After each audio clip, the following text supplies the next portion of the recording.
Hello guys, आज हम देखेंगे कि फाइल स्ट्रक्चर क्या होता है बूटस्ट्रैप में। जो हम फाइल क्या करेंगे, ऐड करेंगे अपने एचटीएमएल पेज पे, उसका हम स्ट्रक्चर देखने वाले हैं जो हमें पहले से डाउनलोड होके मिलेगी। पहले से डाउनलोड होके मिलने का मतलब ये हुआ कि आप इसको बूटस्ट्रैप की साइट से क्या करेंगे, डाउनलोड करेंगे। डाउनलोड करने के बाद जिप फाइल मिलेगी, उस जिप फाइल में से हमें कौन कौन सी फाइल लेके आना है और क्या स्ट्रक्चर रखना है, ये पूरा मैं प्रोसेस आप लोगों को क्या करूंगा आज बताता हूं, जिससे चीजें क्या होंगी, क्लियर होंगी कि आपको कौन कौन सी फाइल रखनी है। देखिए एक चीज ध्यान रखना गाइस कि यहाँ पे आप अपनी स्टाइल तो बनाएंगे ही बनाएंगे। देखिए आप अपनी कितनी फाइल बनाएंगे मैं यहाँ पे लिख देता हूँ। देखिए इसको मैं समझाऊंगा, इससे पहले मैं आपको ये बताता हूँ कि आप अपनी कितनी फाइल्स बनाएंगे। अपनी कितनी फाइल्स बनाने का मतलब जो आप अपने प्रोजेक्ट में बनाएंगे। देखिए आप अपने प्रोजेक्ट में style dot C S S आप बनाएंगे, ये क्लियर है। ये इसलिए कि मान लो मैं स्टाइल का यूज करूंगा, चाहे मैं थोड़ा करूं क्योंकि मोस्टली काम वो बूटस्ट्रैप कर देगा, मगर अपने को 20 से 25% तो काम करना ही पड़ेगा। बूटस्ट्रैप आपको बैकग्राउंड कलर नहीं देगा, बूटस्ट्रैप पैडिंग का गैप नहीं दे सकता। वो गैप हमें क्या करना पड़ेगा, खुद एडजस्ट करना पड़ेगा और यूज करना पड़ेगा।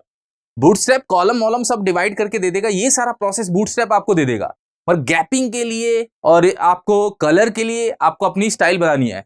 और साथ में एक आप फाइल और बनाएंगे responsive dot C S S. अब देखिए responsive dot C S S ये फिक्स नाम नहीं है, आप कुछ भी नाम रखें, ये होगा मीडिया क्वेरी के लिए। एक्चुअली मैं यहाँ पे मीडिया क्वेरी का भी यूज करूंगा बूटस्ट्रैप में। अगर मैं मीडिया क्वेरी का यूज करता हूँ बूटस्ट्रैप के अंदर, तो मैं अलग से फाइल बना के काम करूंगा, क्योंकि मैंने अभी उस समय आपको एक ही फाइल में बताया था, मगर ऐसा प्रोसेस नहीं होगा। अपना थोड़ा स्टैंडर्ड क्या करेंगे, अपन चेंज करेंगे। देखिए स्टाइल को अलग करेंगे, responsive dot C S S को अलग करेंगे। यहाँ पे हम अपना काम करेंगे। अब मैं वो चीज बताता हूं कि आपको डाउनलोड करके क्या क्या फाइल मिलने वाली है। देखिए ये फाइल स्ट्रक्चर है। देखिए यहाँ पे बूटस्ट्रैप का आपको एक फोल्डर मिलेगा। इस फोल्डर के अंदर 3 फोल्डर मिलेंगे आपको, CSS, JS और फॉन्ट्स।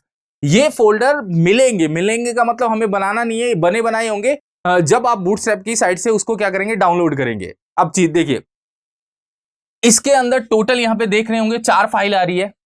आप 2 फाइल इसके अंदर से क्या करेंगे, लेके जाएंगे और अपने प्रोजेक्ट में इंप्लीमेंट करेंगे। कौन कौन सी 2 फाइल आपको लेके जानी है, देखिए bootstrap dot C S S और bootstrap dash theme dot C S S. मतलब यहाँ पे 2 ही फाइल काम आएगी। देखिए ये दोनों सेम फाइल है और ये दोनों सेम फाइल है। मिन का मतलब क्या होता है कि मिनिफाइड करके रख रखा है। मिनिफाइड मतलब जो कोड है वो एक लाइन में कर रखा है, और अनमिनिफाइड का मतलब क्या होता है, कोड को मतलब एंटर देके किया हुआ है। तो दोनों फाइल में सेम काम है। हम क्या करेंगे, कोई भी एक, इन दोनों में से कोई एक और इन दोनों में से कोई एक, आप दोनों में से कोई एक फाइल क्या करेंगे, एक एक फाइल लेके जाएंगे। तो टोटल हमारे पास bootstrap dot C S S जाएगी, यहाँ पे bootstrap theme dot C S S, और 2 आपकी CSS की फाइल खुद है। तो टोटल आपके CSS फोल्डर में जो आप प्रोजेक्ट बनाओगे, तो वहां पे आप एक CSS का फोल्डर बनाएंगे आप। देखिए अभी तक हम क्या करते थे, हम CSS का फोल्डर नहीं बनाते थे, हम एक फाइल में काम कर रहे थे, इसलिए हम बाहर ही बना देते थे। अब हम क्या करेंगे, एक CSS का फोल्डर बना के काम करेंगे। इसलिए करेंगे क्योंकि अब आपके पास मल्टीपल फाइल्स हो सकती है। अगर मल्टीपल फाइल्स हो सकती है तो आप CSS का यहाँ पे क्या करने वाले हैं, फोल्डर बनाने वाले हैं। देखिए CSS के फोल्डर में आप 2 फाइल आप अपनी रखेंगे, एक स्टाइल और एक रिस्पॉन्सिव, और 2 फाइल बूटस्ट्रैप की। तो टोटल 4 फाइल इसके अंदर क्या होंगी। ये आपका CSS का फोल्डर है। बूटस्ट्रैप भी आपको CSS का फोल्डर देगा, JS का फोल्डर देगा, मगर मैं बता रहा हूं कि आप बूटस्ट्रैप के अंदर से क्या क्या लेके जाएंगे। तो पहला लॉजिक तो ये क्लियर हो गया कि आप टोटल कितनी फाइल लेके जाएंगे, 4 फाइल लेंगे। 2 बूटस्ट्रैप की, 2 आप क्रिएट करेंगे, 2 कस्टम होगी जो आप खुद क्रिएट करेंगे।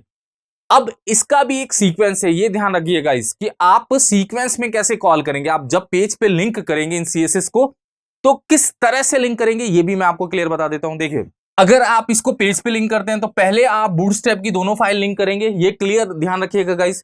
फिर स्टाइल को लिंक करेंगे, फिर रिस्पॉन्सिव को।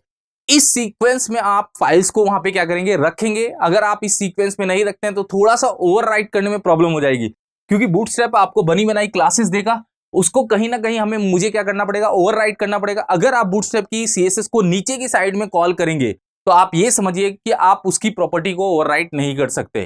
क्लियर, ये है CSS का। अब आते हैं देखिए JS में कौन कौन सी फाइल लेके जाएंगे, ये मैं आपको बता देता हूं। देखिए JS में आप बूटस्ट्रैप डॉट JS फाइल लेके जाएंगे, और एक लाइब्रेरी फाइल आप क्या करेंगे, डाउनलोड करके फोल्डर में रखेंगे। देखिए JS के अंदर 2 फाइल्स जाएंगी, एक बूटस्ट्रैप की और एक लाइब्रेरी फाइल। लाइब्रेरी फाइल कौन सी, जो हम jQuery की लाइब्रेरी फाइल को यूज करते हैं, jQuery min हो गया, jQuery 3.2 हो गया, जो भी jQuery का लेटेस्ट वर्जन है वो आपके JS फोल्डर में होना चाहिए। तो JS फोल्डर में 2 फाइल होंगी, दोनों की दोनों डाउनलोड ही होंगी, मैं कोई भी क्रिएट नहीं कर रहा। डाउनलोड मतलब लाइब्रेरी भी आप डाउनलोड करोगे और बूटस्ट्रैप की जो जेएस भी आप क्या करोगे, डाउनलोड करोगे। ये प्रोसेस इसलिए है कि बूटस्ट्रैप के जेएस में बहुत सारे फंक्शंस बने बनाए हैं, स्लाइडर का कॉन्सेप्ट बना हुआ है, टैब का कॉन्सेप्ट बना हुआ है, उसको यूज करने के लिए अपने पास लाइब्रेरी होनी चाहिए। तो लाइब्रेरी अलग से आपको डाउनलोड करके यहाँ पे क्या करनी है, रखनी है। तो ये जेएस का स्ट्रक्चर है।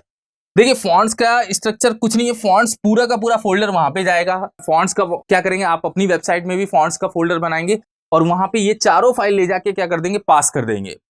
अब मैं एक लॉजिक और बताता हूं, यहाँ पे हम फॉन्ट ऑसम भी यूज करने वाले। फॉन्ट ऑसम भी एक फॉन्ट्स है जो अलग से डाउनलोड करके क्या होता है, इंप्लीमेंट होता है। तो उसके भी फॉन्ट्स हम क्या करेंगे, एक फॉन्ट्स फोल्डर होगा, इस फॉन्ट्स फोल्डर में हम ये चारों फॉन्ट्स लेके जाएंगे, फॉन्ट्स की फाइल, और जो और भी फॉन्ट्स की फाइल अगर मिलती है वो भी हम क्या करेंगे, इस फॉन्ट्स फोल्डर के अंदर पास करेंगे। तो फॉन्ट्स फोल्डर में टोटल, और देखिए ये 4 तो बूटस्ट्रैप दे रहा है और मेरे पास और भी फाइल्स हो सकती हैं, तो उसको भी हमें क्या करना है, फॉन्ट्स फोल्डर में ही रखना है। तो ये चीज ध्यान रखिए, ये 3 फोल्डर आपके पास रहेंगे। साथ में आपकी वेबसाइट में एक इमेजेस नाम का फोल्डर रहेगा। इमेजेस नाम का फोल्डर इसलिए रहेगा कि आपका कॉन्सेप्ट क्या हो जाए, आपका क्लियर हो जाए, क्योंकि हम काम एकदम प्रोफेशनली करने वाले हैं। तो आपके हर चीज आप फोल्डर में होगी और बाहर केवल HTML की फाइल होगी जिसपे आप क्या करने वाले हैं, काम करने वाले हैं।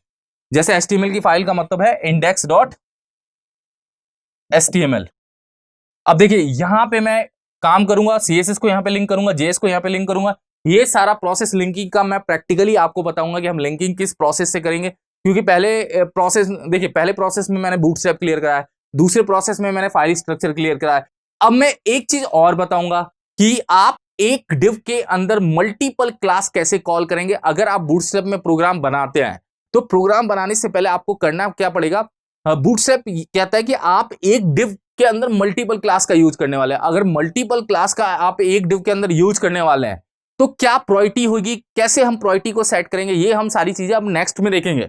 क्योंकि अगर मैं आपको डायरेक्ट प्रैक्टिकली पे चलता हूं, वहां पे आपको थोड़ा सा कॉन्सेप्ट क्लियर नहीं होगा। इससे पहले ये भी पार्ट मुझे बताना पड़ेगा कि आप एक डिव के अंदर मल्टीपल क्लास को कैसे कॉल करते हैं। अब देखिए मैं आपको बता देता हूं ये मिलेगा कहां पे। देखिए बूटस्ट्रैप के सोर्स को देखिए, बूटस्ट्रैप की साइट पे जाना है, वहां पे एक सोर्स कोड नाम का लिखा होगा, वहां पे आपको क्लिक करना है तो बूटस्ट्रैप आपका क्या हो जाएगा, डाउनलोड हो जाएगा। और डाउनलोड होते ही CSS JS and fonts folder आपको क्या हो जाएगा, मिल जाएगा। अब देखिए ये मिलता एक्चुअली होता कहां पे, ये एक डिस्ट नाम के फोल्डर में होगा। डिस्ट नाम के फोल्डर में बूटस्ट्रैप नाम का एक क्या बना होगा, फोल्डर बना होगा। जब भी आप पैकेज डाउनलोड करेंगे तो पैकेज को एक्सट्रैक्ट करेंगे तो वो बाहर की साइड फाइल नहीं होगी, उस फाइल को आप कहां पे, डिस्ट फोल्डर के अंदर से उठाएंगे। अब देखिए इसके अंदर एसेट्स, एग्जांपल, बहुत सारे HTML के एग्जांपल्स आपको बूटस्ट्रैप से मिल सकते हैं। आप बूटस्ट्रैप से एग्जांपल देख के क्या कर सकते हैं, उसको इंप्लीमेंट भी कर सकते हैं। जैसे कि चीजें क्या होती है कि बूटस्ट्रैप में चीजें अपडेट होती रहती है।